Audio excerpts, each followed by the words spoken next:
Bonjour, bienvenue dans cet épisode 6, Un monde qui s'emmure, sur le chapitre des mobilités généralisées. Selon le grand B, un monde qui se referme au XXIe siècle, un petit 1 des murs qui se multiplient depuis la fin de la guerre froide et au XXIe siècle.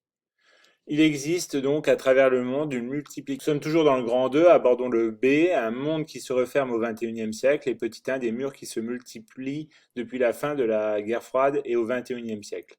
En effet, qu'il soit question de murs, de barrières ou de clôtures, leur nombre n'a cessé de croître en ce début du XXIe siècle et surtout à la fin du XXe siècle. Mais qu'est-ce qu'un mur? Un obstacle maçonné, bétonné, qui contraint ou transforme une frontière en un obstacle. On peut prendre l'exemple du mur entre Israël et les territoires palestiniens, qui est un véritable mur en béton, mais aussi la clôture qui existe entre l'Inde et le Pakistan après les différents conflits et suite à leur indépendance. Et enfin, une barrière entre le Botswana et le Zimbabwe.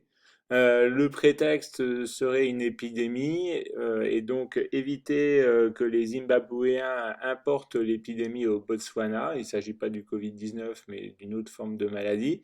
Mais c'est surtout les migrations économiques des Zimbabwéens cet État subissant une grave crise économique, euh, le Botswana a cherché à contraindre et à réguler les migrations clandestines.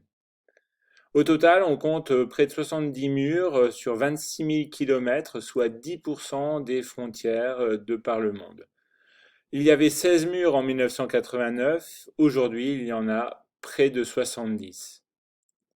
Le plus ancien, c'est évidemment celui de Corée du Nord et du Sud qui date de 1953.